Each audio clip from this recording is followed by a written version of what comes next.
اللہم ارنا الحق حقا وارزقنا اتباعہ، یا رب ہمیں حق کو حق سمجھنے اور اس کا اتباع کرنے کی توفیق عطا فرما۔ سورۃ یوسف مکی سورت ہے اور اس میں 12 رکوع ہیں، اس کی 111 آیات ہیں۔ جو یعقوب علیہ السلام کے 12 بیٹے تھے ان میں سے ایک تھے حضرت یوسف علیہ السلام۔ انہوں نے یہ سوال آپ سے کیوں پوچھا؟ عرب بنی اسرائیل کے مصر آنے کی تاریخ سے واقف نہیں تھے اور مکہ میں یہ بات کسی کو پتہ نہیں تھی۔ اللہ رب العزت نے قرآن کے لیے، اپنے کلام کے لیے عربی زبان کو پسند کیا۔ ایک اور بہت اہم بات یہ کہ ہمیں مسلمان ہونے کے ناطے قرآن کی تلاوت کرنی بھی ہے اور سننی بھی ہے، اور جب دل بدلے، نیتیں بدلی، سوچ بدلی، عمل کی ڈائریکشن بدلی، اور جن لوگوں نے واقعی اس قرآن کو دل سے قبول کیا وہ دنیا کے امام بن گئے۔ کیا کیا مناظر ہے دیکھے زمینیں، جن ہستیوں کا گواہ آسمان۔ کچھ لوگ ایسے تھے ملتے ہیں اب بھی ہستی کے صفحے پہ جن کے نشان۔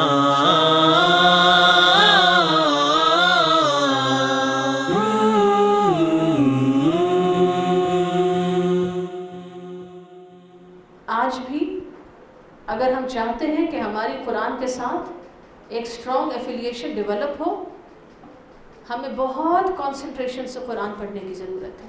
بسم اللہ الرحمن الرحیم۔ لعلکم تعقلون، اللہ رب العزت نے قرآن اس لیے عربی زبان میں نازل کیا تاکہ تم اس کو سمجھ سکو۔ اس سے کیا پتہ چلتا ہے کہ عربی زبان کو سمجھنے کے لیے بندے کو عقل استعمال کرنی چاہیے۔ قرآن بلائنڈ فیتھ کی دعوت نہیں دیتا کہ غور و فکر نہ کیا کرو، سوال نہ پوچھا کرو، بس جو کہہ دیا سو کہہ دیا، نہیں۔ لعلکم تعقلون، عقل استعمال کرنے کی تو بار بار دعوت دی گئی ہے۔ غور و فکر کرو، ریسرچ کرو، عقل استعمال کرو۔ اللہ رب العزت نے عقل استعمال کرنے کے لیے دی ہے انسان کو۔ ہاں، یہ ضرور ہو سکتا ہے کہ ایک شخص کو کوئی بات سمجھ میں نہ آئے یا ابھی اس سمجھنے کے مراحل میں ہو، لیکن بہرحال سمجھنے کی کوشش کرنا چاہیے۔ آیت نمبر 3، نحن نقص علیک، ہم بیان کرتے ہیں یا کریں گے آپ صلی اللہ علیہ وسلم پر احسن القصص، بہترین بیان، بہترین واقعہ یا تمام قصوں میں سے بہترین قصہ۔ یہاں دوبارہ یہ الفاظ ہیں، نحن ہم، نقص ہم بیان کریں گے۔ تو یہ کس چیز کا انداز ہے؟ تاکید کا انداز ہے۔ یہ مت سمجھنا کہ یہ کہانی کسی انسان نے سنائی ہے، یہ مت سمجھنا کہ یہ کوئی فیبریکیٹڈ سٹوری ہے، نہیں، یہ اللہ رب العزت نے بیان کیا ہے اس واقعے کو قرآن میں۔ اور سورۃ یوسف کی آیت نمبر 3 جو ہم پڑھ رہے ہیں، اس میں جو یہ ورڈز ہیں احسن القصص، اس کو ہائی لائٹ کر لیجئے۔ اور اس کا مطلب کیا ہے؟ بہترین واقعہ، بہترین قصہ، the بیسٹ نریشن، سب سے اچھی کہانی۔ اور یہ سب سے اچھا واقعہ یا قصہ کیوں ہے؟ اس کی ایک وجہ یہاں بتا دی گئی، بما اوحینا الیک ھذا القرآن، اس وحی کے ذریعے جو ہم آپ صلی اللہ علیہ وسلم کی طرف کر رہے ہیں، آپ کی طرف اس قرآن میں۔ یعنی کوئی واقعہ یا خاص طور پر سورۃ یوسف کے واقعات احسن القصص کیوں ہیں؟ یہ سوال لکھ لیجئے، اللہ تعالیٰ نے سورۃ یوسف کو احسن القصص کیوں قرار دیا؟ ایک ٹائٹل ہے جو اس سورت کو دیا گیا ہے کہ یہ سورت احسن القصص ہے۔ اس کی کیا حکمت ہے؟ اس کی تفسیر میں علماء نے فرمایا کہ نمبر 1، سب سے پہلی بات تو وہی ہے جو آیت میں بیان ہوئی کہ چونکہ یہ واقعہ قرآن کا حصہ ہے اور قرآن اللہ کا کلام ہے، لہٰذا یہ بہترین کتاب ہے، بہترین کلام ہے، اور جو واقعہ یا کہانی اس کا حصہ ہے وہ بہترین واقعہ ہے. یعنی کسی انسان کی بات اللہ رب العزت کی بات سے زیادہ اچھی تو نہیں ہو سکتی، اس لیے باقی انسان جو کہانیاں قصے بیان کرتے ہیں ان میں سب سے یعنی ان سے بڑھ کر جو بہترین واقعہ ہے وہ قرآن کی بات ہے. نمبر 2، دوسری حکمت علماء نے فرمائی کہ قرآن میں مختلف واقعات کو مختلف مقامات پہ حصوں میں بیان کیا گیا ہے. مثلا حضرت آدم علیہ السلام کا واقعہ قرآن میں تقریباً 7 جگہ بیان ہوا ہے، اور ہر جگہ تھوڑی ڈیفرنٹ ڈیٹیلز کے ساتھ ہے. اسی طرح بنی اسرائیل کے واقعات، موسیٰ علیہ السلام کی زندگی سے متعلق واقعات مختلف جگہوں پر بیان ہوئے ہیں مختلف انداز میں. لیکن یوسف علیہ السلام کی زندگی سے متعلق واقعات ایک ہی جگہ سورۃ یوسف میں مکمل طور پہ اکٹھے بیان کیے گئے. تو یہ ایک جو اس کے بیان کا انداز ہے، علماء کی ایک رائے یہ ہے کہ شاید اس وجہ سے اس کو یہ ایک خوبی ہے جو اس واقعے کو حاصل ہے دوسرے واقعات کے نسبت. نمبر 3، تیسری بات یہ ہے کہ یہ واقعہ صرف وقت گزارنے کے لیے کہانی نہیں سناتا، بلکہ اس واقعے میں نصیحت اور عبرت ہے. اس سے کیا پتہ چلا؟ اگر ہم کوئی ایسی سٹوریز پڑھتے ہیں، ایسے ناولز پڑھتے ہیں، ایسی کہانیاں پڑھتے ہیں، ایسے میگزینز پڑھتے ہیں، ایسی چیزوں میں اپنا وقت لگا رہے ہیں کہ جن میں کوئی نصیحت اور عبرت نہیں ہے، صرف ایک ٹائم برننگ ہابیز، وقت گزارنے کے لیے کچھ بھی اٹھا لیا اور کچھ بھی پڑھ لیا، بغیر یہ سوچے سمجھے کہ اس کے پیچھے کیا مورل لیسنز ہیں، بغیر یہ غور و فکر کیے کہ یہ کہانی مجھے کیا میسج دے رہی ہے، تو یہ بہت بڑی نادانی کی بات ہے ایسی لغو چیزوں میں اپنے وقت کو ضائع کرنا. اللہ تعالیٰ کی نظر میں اچھا واقعہ وہ ہے جو نصیحت اور عبرت کا سبب ہو، جس سے انسان اپنے علم، عمل، ایمان میں بہتری پیدا کرے. اور اگر کوئی بہتری نہیں ہو رہی تو یہ وقت کا ضیاع ہے، اور ہمیں ایسی چیزوں کو پڑھنے کی اجازت نہیں. اور بہتری پیدا ہونا تو دور کی بات ہے، اگر ہم ایسی کتابیں پڑھ رہے ہیں کہ جس سے ہماری دلچسپی برائیوں میں بڑھ رہی ہے، کوئی ایسے کہانیاں کہ جو لو سٹوریز ہیں، یا کوئی ایسی کہانیاں کہ جو مثلا جادو کی کہانیوں پر مبنی ہیں، اور افسوس کے ساتھ کہنا پڑتا ہے کہ ان کو بیسٹ سیلر کے ایوارڈ دیے جائیں، اور ان کتابوں کو کھولیں تو ان میں کہیں الو اور کہیں مکڑی اور کہیں جالے اور کہیں ہانٹڈ بلڈنگز کی تصویریں، اور کہیں ایسے بچوں کی تصویریں کہ جن کو یہ بتایا جائے کہ آپ ہیرو بن جائیں گے جادو سیکھ کے، اور آپ ایک میجک سٹک کے ذریعے بہت کچھ کر سکتے ہیں، یا ایسی پریوں کی کہانیاں کہ جن کا کوئی وجود ہی کائنات میں موجود نہیں ہے، اور یہ میسیجز جس سے کنوے ہو رہا ہو کہ بس کوئی ایسا سپیل آپ کو مل جائے، کوئی ایسی پری زندگی میں آ جائے کہ جو ایک جادو کی چھڑی سے سب کچھ کر دے. تو اس قسم کی ان نیچرل چیزیں اور نان پریکٹیکل قسم کے آئیڈیاز کو پروموٹ کرنا بھی غلط ہے، اور ان میں ان کو پڑھ کے اپنے مال اور اپنے وقت کو ضائع کرنا یہ بھی ایک ناسمجھی کی ہیبٹ ہے.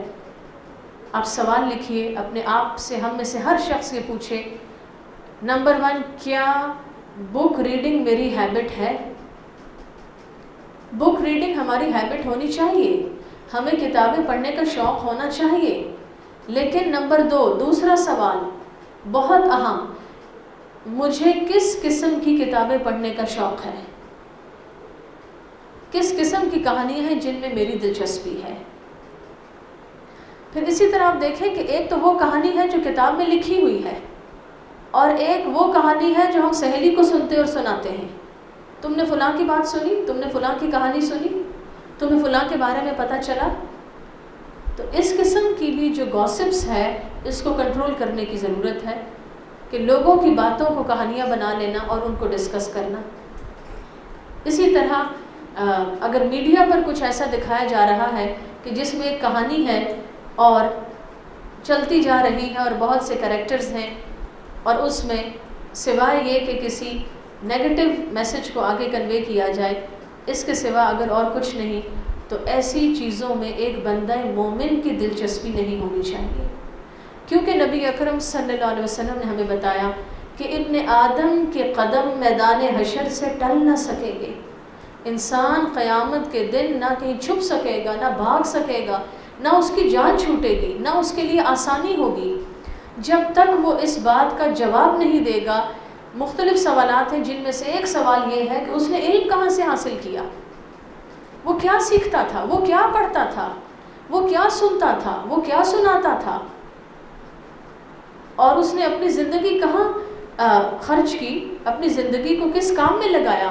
اور ایک جنرل کوسچن ہے اوور آل لائف کے بارے میں، ایک خاص سوال ہے جوانی کے بارے میں۔ بندے نے اپنی جوانی کہاں لگائی؟ جب اس کے پاس انرجی تھی، جب اس کے پاس وقت تھا، جب اس کے پاس صلاحیتیں تھیں، اس وقت وہ کیا کرتا رہا؟ تو شیطان ہمیں یہ سجھاتا ہے کہ ابھی تو ہم ینگ ہیں اور جو ساری یوتھ کر رہی ہے ہمیں وہی کرنا چاہیے، تو اگر ہم ینگ ہیں اور انرجیٹک ہیں تو ہم اپنا رستہ خود بنائیں۔ اور پھر ہم کہتے ہیں کہ یہ انسان کانفیڈنٹ ہوتا ہے جب وہ لوگوں میں بیٹھے اور وہ ان جیسا ہو۔ لوگوں جیسا ہونا کانفیڈنس نہیں ہے، کانفیڈنس تو یہ ہے کہ آپ کے اپنے رولز ہوں، آپ کے اپنے اصول ہوں، اور آپ اپنے اصولوں پر خود جم جائیں، خواہ کوئی اور اس کو فالو کرے یا نہ کرے۔ اور دوسروں کو فالو کرنا، یہ تو لیک آف کانفیڈنس ہے۔ لہٰذا ہم میں سے ہر شخص اپنے آپ سے یہ سوال پوچھے، اللہ تعالیٰ کس چیز کو احسن القصص کہتے ہیں، اور میں کن چیزوں کو اچھی کہانی کہتی ہوں، اور میں کن باتوں میں دلچسپی لیتی ہوں۔ اور یہاں اگر ہمارا قرآن کے ساتھ میچ نہیں ہو رہا تو ہمیں اپنے آپ کو، اپنے مزاج کو قرآن کے قریب لانے کی ضرورت ہے۔ اسی طرح ہم جب ایک دوسرے کو، آپ اپنی فرینڈز کے ساتھ اگر کچھ گفٹس کا لین دین کریں تو اس میں بھی ضرور اس بات کو ملحوظ رکھا کریں، اگر آپ نے ایک اچھی کتاب کسی کو فارورڈ کی تو جب تک وہ شخص وہ کتاب پڑھے گا، اس سے فائدہ اٹھائے گا، آپ کے لیے صدقہ جاریہ ہے۔ اور خدا نخواستہ اگر ہم نے کسی کو کوئی غلط چیز، کوئی برائی پر مبنی کسی چیز کی طرف گائیڈ کیا، تم نے فلاں چیز دیکھی ہے، تم نے فلاں کتاب پڑھی ہے، نہیں پڑھی تو میرے پاس ہے، یہ لے لو، یہ پڑھ لو، تو جب تک وہ شخص اس برائی میں ملوث ہے تو وہ ہمارے لیے وبال جاریہ کا سبب بن رہا ہے۔ لہٰذا احسن القصص کیا ہے؟ جس میں عبرت ہو، جس میں نصیحت ہو۔ پھر اسی طرح نمبر 3، علماء نے فرمایا کہ اس واقعے کو احسن القصص کہنے کی ایک اور حکمت یہ ہو سکتی ہے کہ یہ اللہ تعالیٰ کے نبیوں اور بہت معزز لوگوں کا واقعہ ہے۔ نبی اکرم صلی اللہ علیہ وسلم نے فرمایا، الکریم ابن الکریم ابن الکریم ابن الکریم، یعنی یوسف علیہ السلام ایک معزز انسان جو بیٹا تھا ایک معزز انسان کا، یعنی یعقوب علیہ السلام کا، ابن الکریم جو بیٹا ہے ایک اور معزز انسان یعنی اسحاق علیہ السلام کا، اور ابن الکریم جو بیٹا ہے ایک اور معزز انسان یعنی ابراہیم علیہ السلام کا۔ اس سے کیا پتہ چلا؟ اچھے لوگوں کے بارے میں پڑھنا چاہیے، اچھے لوگوں کے بارے میں جاننا چاہیے۔ اگر کلاس سٹارٹ ہونے سے پہلے میں نے آپ سے پوچھا تھا سورۃ یوسف کے بارے میں، تو ہم میں سے ہر شخص کو اندازہ ہے کہ ہمارے گھر میں کتنی ڈسکشنز ہوتی ہیں پروفٹس پہ، یا ہم قرآن پہ کتنی ریسرچ کرتے ہیں، لیکن اس کے مقابلے میں اگر کسی اور شوبز کے کریکٹر کے بارے میں پوچھا جائے تو شاید جنرل نالج بہت اچھا ہو ہمارا۔ تو ہمیں اپنی ہابیز کو اور اپنی پریورٹیز کو چینج کرنے کی ضرورت ہے۔ لہٰذا اچھے واقعات کون سے ہیں اللہ کی نظر میں؟ جو اچھے لوگوں کے واقعات ہیں۔ تو ہمیں کیا کرنا چاہیے؟ اب یہ پوائنٹ لکھ لیجئے، ہم نے نبی اکرم صلی اللہ علیہ وسلم کی زندگی کے بارے میں پڑھنا ہے، آپ کے صحابہ رضی اللہ عنہم کی زندگی کے بارے میں ہمیں پڑھنا چاہیے۔ نمبر 3، ہمیں انبیاء علیہ السلام کے بارے میں پڑھنا چاہیے۔ اسی طرح مثلا علم کے میدان میں جو لوگ آگے ہیں، سائنٹسٹس ہیں، ڈاکٹرز ہیں، کسی بھی فیلڈ میں جو ایکسپرٹس ہیں، ان کے بارے میں جاننا، ان کے بارے میں پڑھنا، اور اس سوچ کے ساتھ پڑھنا کہ یہ شخص کس طرح محنت کر کے، کس طریقے کو، کن ٹیکنیکس کو استعمال کر کے کسی شعبے میں ایک اچھے مقام پر پہنچا ہے، تو ہم بھی ان چیزوں سے فائدہ اٹھائیں، ہم بھی اس طرح اپنا وقت استعمال کریں تاکہ ہم قرآن کے راستے پہ، دین کے راستے پر ہم آگے بڑھ سکیں۔ اس سوچ کے ساتھ ہمیں ان لوگوں کے بارے میں جاننا چاہیے۔ اسی طرح نمبر 4، چوتھا پوائنٹ یہ ہے کہ سورۃ یوسف میں اللہ رب العزت نے انسانی سوچ اور انسانی نفس کے مختلف پہلوؤں کا جائزہ لیا۔ مثلا مختلف قسم کے کریکٹرز کو ڈسکس کیا گیا ہے سورۃ یوسف میں۔ مثلا یوسف علیہ السلام کا کردار، ایک ایسا انسان جس میں تقوی ہے، اللہ کی محبت ہے، اور جس میں صبر ہے، وہ کیسا انسان ہوتا ہے، اس کی سوچ، اس کی گفتگو، مختلف حالات میں اس کا ایٹیچیوڈ کیسا ہوتا ہے۔ اسی طرح زلیخا اور اس کی سہیلیاں، تو اس کردار کی عورتیں کیسی ہوتی ہیں، ان کی پارٹیز کیسی ہوتی ہیں، ان کی گفتگو کیسی ہوتی ہے۔ اور پھر اخوان یوسف کے بارے میں پتہ چلتا ہے کہ ایسے لوگ جن کے دل میں کسی کے لیے حسد ہو، بغض ہو، ان کی سوچ کیا ہوتی ہے اور ان کا عمل کیا ہوتا ہے۔ نمبر 5، اس صورت میں معاشرے کے مختلف حصوں کو اجاگر کیا گیا، مختلف معاشرتی برائیوں کا ذکر کیا گیا اور ان کی اصلاح کی طرف رہنمائی کی گئی۔ مثلا ایک اللہ کے نبی کے گھر سے یہ بات شروع ہوتی ہے، حضرت یعقوب علیہ السلام کے گھر سے، کیونکہ یعقوب علیہ السلام کے یہ بیٹے تھے سارے۔ اس کے بعد کنویں میں پھینکے گئے یوسف علیہ السلام، اس کے بعد کنویں سے نکلے اور بازار غلامہ میں پہنچے مصر میں، وہاں سے عزیز مصر کے محل میں پہنچے، وہاں سے جیل میں ڈالے گئے اور جیل سے پھر دوبارہ محل میں۔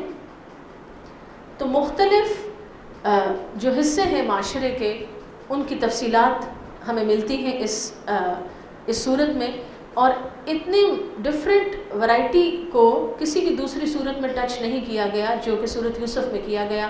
جیل کا بھی ذکر ہے، محل کا بھی ذکر ہے، خواتین کے اس گیٹ ٹوگیدر کا بھی ذکر ہے، اور تقریباً ہر ایسپیکٹ سے انسانوں کو، لوگوں کو اصلاح کی طرف رہنمائی کی گئی۔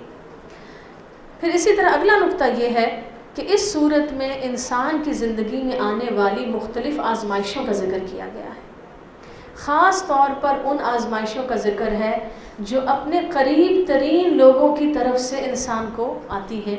مثلا یعقوب علیہ السلام اپنی اولاد کی طرف سے آزمائے جا رہے تھے، یوسف علیہ السلام کو ان کے بھائیوں کی طرف سے آزمائش پہنچ رہی تھی، اسی طرح عزیز مصر کی بیوی اس کے لیے ایک آزمائش بنی ہوئی تھی۔ لہٰذا ان تمام چیزوں کے بارے میں بھی بتایا گیا۔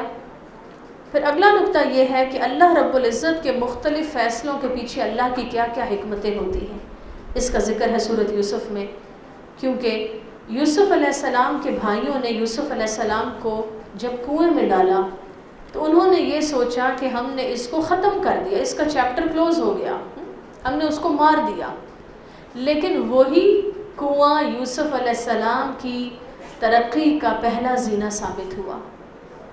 وہ فرسٹ سٹیپ تھا کہ جو یوسف علیہ السلام جس پہ چلتے چلتے آخر عزیز مصر کے رتبے کو پہنچے۔ اگر وہ گھر میں ہی رہتے اور کنویں میں نہ ڈالے جاتے اور قافلے کے لوگ ان کو نہ نکالتے تو یہ سارا جو ایک سیریز آف انسیڈنٹس تھا یہ جا کے کہاں پہنچا کہ وہ عزیز مصر کے مقام کو پہنچے۔ لہٰذا اس صورت میں یہ بتایا گیا کہ بظاہر اگر مشکل حالات بھی ہیں تو یاد رکھو اس کے پیچھے اللہ کی کوئی نہ کوئی حکمت ہوگی۔ کچھ لوگ ایسے تھے ملتے ہیں اب بھی ہستی کے صفحے پہ جن کے نشان